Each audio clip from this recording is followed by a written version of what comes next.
Estaba cerca la fiesta de los panes sin levadura, que se llamaba la Pascua, y los principales sacerdotes y los escribas buscaban cómo matarle, porque temían al pueblo. Y entró Satanás en Judas, por sobrenombre Iscariote, el cual era uno de los 12. Y éste fue y habló con los principales sacerdotes y con los jefes de la guardia de cómo se lo entregaría. Ellos se alegraron y convinieron darle dinero, y él se comprometió y buscaba una oportunidad para entregárselo a espaldas del pueblo. Hermanos, hoy iniciamos un tema que trata sobre la Pascua. Nosotros le conocemos como la Semana Santa. Cuando la Biblia habla de la palabra Pascua, es lo mismo que nosotros llamamos Semana Santa. En inglés se dice Passover, es decir, pasar por alto.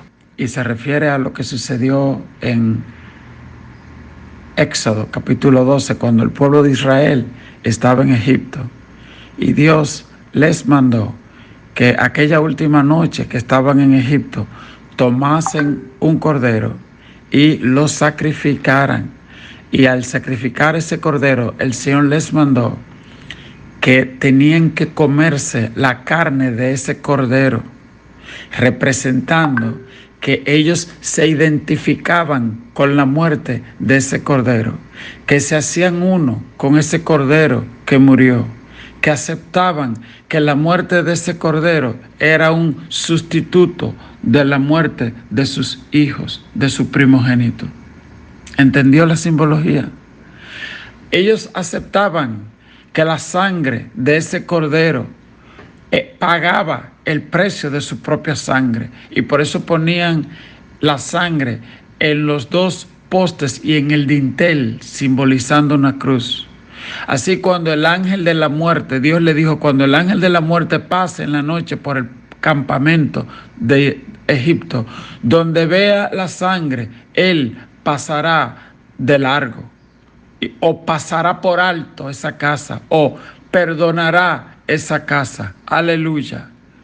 Hermanos, la Biblia entera, desde Génesis hasta Apocalipsis, nos refiere a una sola persona, al nombre del Santo Hijo de Dios, Jesús de Nazaret. Toda la ley apunta hacia Cristo. Él es el Cordero que fue inmolado desde antes de la fundación del mundo. En estos días le explicaba, el Cordero que fue sacrificado en el huerto del Edén y le quitaron la vestidura para cubrir a Adán y a Eva. Ese Cordero, porque ellos tenían pieles, hojas de higuera, y el Señor lo cubrió con la piel de un cordero. Ese cordero que fue inmolado representa a Jesús. Abraham, cuando iba a sacrificar a su hijo en el monte Moriah, al lado de donde murió Jesús, ese cordero que Abraham sacrificó en vez de su hijo representa a Jesús. Dice la Biblia que el cordero estaba trabado en un zarzal, es decir, en una mata de espina por los cuernos, y ahí también a Jesús le pusieron una corona de espina. Era el hijo del padre Abraham quien entregaba por amor a su hijo. Y dice la Biblia que eso fue lo que hizo Dios. En San Juan 3:16 dice, porque de tal manera amó Dios al mundo. Y no tenemos tiempo en un devocional para explicar todo esto, pero muchas veces, y es cierto, y conmueve cuando vemos lo que sufrió Jesús en la cruz. ¿Has pensado lo que sufrió el Padre? ¿Sabías que un verdadero padre que ama a sus hijos, cuando le toca azotar o corregir a su hijo, ese padre sufre más que inclusive que el hijo? ¿O sufren los dos iguales? Y la Biblia resalta eso cuando dice, porque de tal manera amó Dios al mundo. ¿Usted cree que a Abraham le fue fácil cuando Dios le dijo, tienes que salir y sacrificar a tu único hijo, a Isaac, a quien amas? Es que Dios nos estaba enseñando a nosotros, los seres humanos, que cuando Dios nos da algo a nosotros, nosotros tenemos que estar listos para perderlo todo por Él. Es decir, él amaba tanto a su hijo Isaac, se lo pidió, y cuando Dios se lo entrega, después Dios le dice, mira, tiene que entregármelo de vuelta. Y yo te pregunto a ti, y lo que Dios te ha dado a ti, ¿estás tú dispuesto a decirle a Dios, yo no amo estas cosas más que a ti? Yo estoy dispuesto a entregar lo que sea, pero no cambiarte por ti. Y esto fue lo contrario a lo que hizo Judas. Dice la Biblia que Judas, al llegar la fiesta de la Pascua, cuánta simbología tiene la fiesta de la Pascua. ¿Recuerda usted cuando habla de la niñez de Jesús? Fue durante la fiesta de la Pascua que él fue a Jerusalén y se quedó allí en el templo hablando con los sabios de la ley. Dice la Biblia que 3 días después los padres de él se dan cuenta y dicen, pero no lo han visto y tienen que devolverse. Y usted dirá, wow, 3 días y no se dieron cuenta. Sí, porque es que todo el pueblo de Israel, de las 12 tribus, en la Pascua, venía a Jerusalén para celebrar las fiestas de la Pascua. Para darle a usted una idea del regocijo, del gozo que era esto, yo quiero pedirle que usted se lea los salmos del 121 hasta el 134. Le llaman los salmos de la subida. Le llama, dice cántico gradual. Gradual porque significa de grado, de ascenso. Porque, por ejemplo, Galilea está en la orilla allá abajo y Jerusalén está en una montaña y ellos tenían que ir subiendo. Y desde el Salmo 121 ellos empezaban recitando: Jehová guardará tu salida y tu entrada desde ahora y para siempre. No dará tu pie al resbaladero. Es eso. Ellos recitaban ese salmo porque ellos decían, Él nos va a guardar, ninguna fiera nos va a hacer daño. Él guardará nuestra salida y nuestra entrada y nos va a traer en paz. Amén. Y así salían. Y luego usted lee el Salmo 122, es precioso, porque ellos decían, hablan de Jerusalén, el 123, el 126. Y usted encuentra todo esto. Yo me alegré con lo que me decían, a la casa de Jehová iremos. Precioso. Ellos iban recitando eso todo el camino. Y al final llegaban a Jerusalén y celebraban. Y luego tenían que regresar. Y ahí está el Salmo 134. Cuando ellos se iban, se despedían. Y entonces está escrito el Salmo 134. Cuando ellos se despedían. Y ellos le decían a los guardas del templo, mirad, bendecid a Jehová, vosotros, los que en la casa de Jehová estáis por las noches. Alzad vuestras manos al santuario y bendecid a Jehová. Desde Sión te bendiga Jehová, el cual ha hecho los cielos y la tierra. Amén. Ellos le decían, nosotros no tenemos que regresar a Galilea, pero ustedes tienen el honor de quedarse siempre aquí en la casa de Dios. Y él le decía, miren, aprovechen que ustedes están aquí, alcen sus manos al santuario y bendigan a Jehová. Salmo 134, ahí concluye. Y Jesús vivió eso desde niño. Le invito a que lo lea, recuerde, los salmos del 121 al 134. Se cantan todos ellos. El Salmo 134 que les acabo de decir, se canta diciendo, mirad, bendecid a Jehová, vosotros, todos los siervos del Señor, que habitan en su casa. Alza tus manos hacia el santuario y bendecid su santo nombre. Amén. Porque Él es quien te ha colmado de prodigios y milagros. Precioso. Y el Salmo 126, todos ellos se cantan. Le invito a que conozca más sobre este tiempo espectacular que se llama la Pascua. Estamos entrando próximamente a estos días, se llama la Semana Santa. Y aunque por un lado la tradición religiosa lo desvirtuó, y por el otro lado el mundo también lo desvirtuó, yéndose. Nosotros entendemos Semana Santa como el tiempo de irnos a la playa y comer habichuela con dulce, hacer no sé cuántas cosas. Es un tiempo especial. Quiero invitarle también a que usted se lea Éxodo capítulo 12. Fue ahí cuando el Señor empezó a dar ese mandamiento. Quiero invitarle también que siempre que haya el culto de Santa Cena en la iglesia, no falte. porque Jesús dio una orden y dijo: siempre celebren esta celebración en memoria de mí.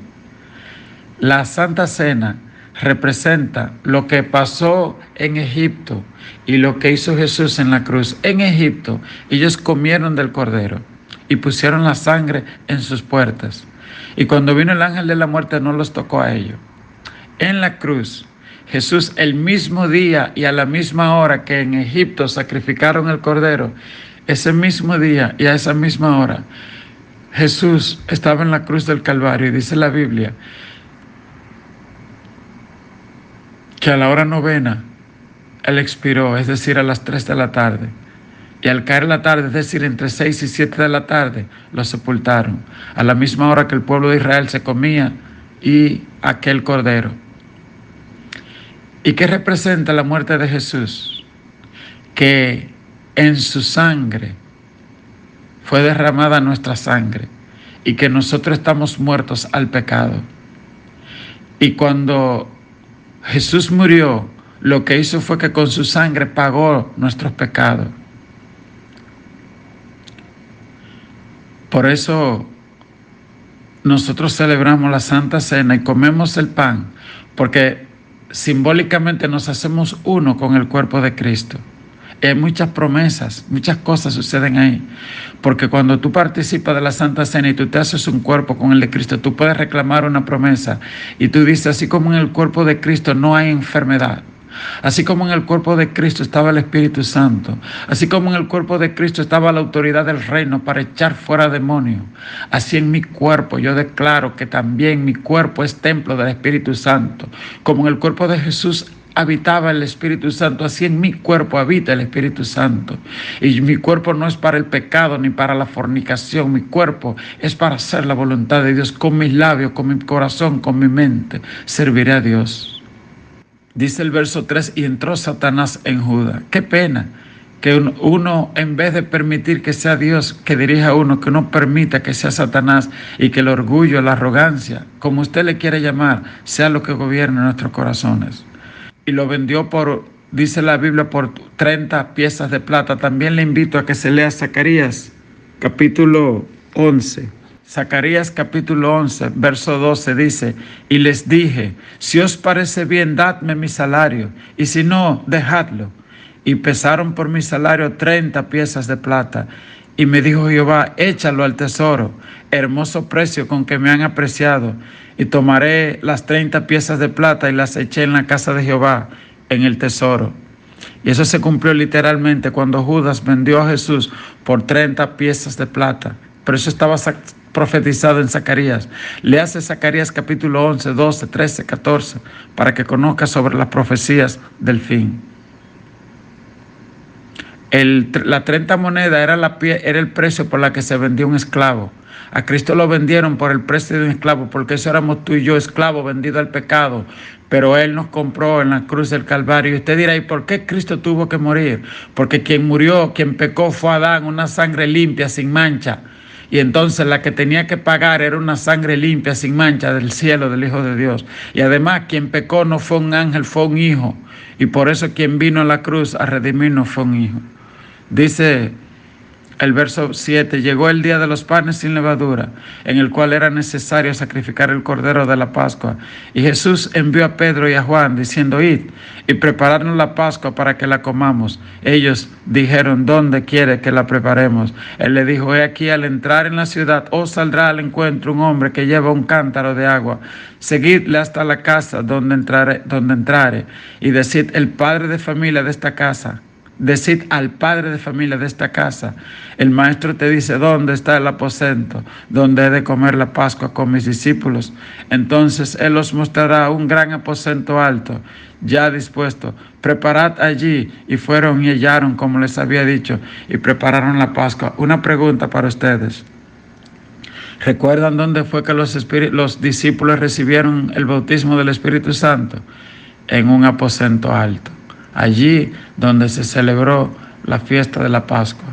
Cuando Jesús se fue, ellos fueron a ese lugar, recordaron el lugar de la comunión, allí recibieron la Pascua, allí recibieron el Espíritu Santo. Recibe el Espíritu Santo en esta mañana. Que el Señor te bendiga y te guarde. Que tú no cambies tu salvación por 30 monedas de plata, que no te cambies por el precio de un esclavo. Dios te bendiga. Te invito a decir conmigo esta oración. Señor, tú has preparado con tu soberanía la cena de la Pascua para compartir con tus discípulos. Gobierna así mi vida en cada momento y situación. Utilízame conforme a tu voluntad y planes de salvación. Deseo aprender de la redención que el Señor ha logrado en la cruz. Ayúdame a negarme a mí mismo y a servir con gozo al prójimo. Esta es la parte 1